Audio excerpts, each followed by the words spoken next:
એ inning પહેલા એકચ્યુઅલીમાં મને નથી ખબર હું બેટિંગ કરવા જવાનો છું.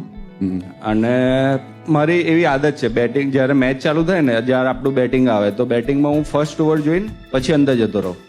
મારાથી મેચ ના જોવાય.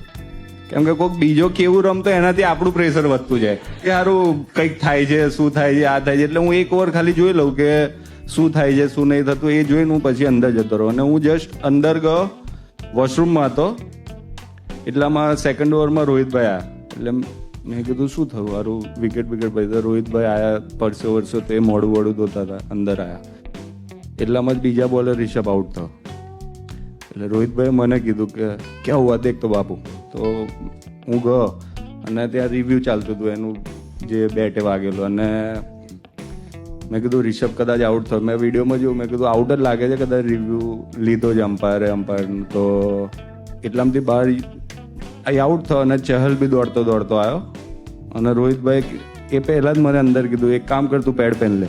અને પેલો ચહલ આવ્યો દોડતો મને કે ભાઈ રાહુલ સર ને બોલા કે તું રેડી રહે, તું નેક્સ્ટ જા સકતા હે.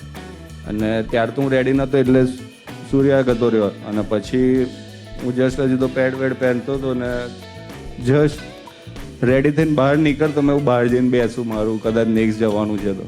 અને એટલામાં જ સૂર્ય આઉટ થયો. અને તો મને કે તો જસ્ટ આવતો હતો હેલ્મેટ પહેરીને હજુ આવતો હતો ને એવું ને એવું ચાલતો નીકળતો. એટલામાં હાર્દિક પાછળથી કહું ટેન્શન ના લે તો કહે બિંદાસ રમજે, તને લાગે એ માર દેજે ને પછી રમજે કે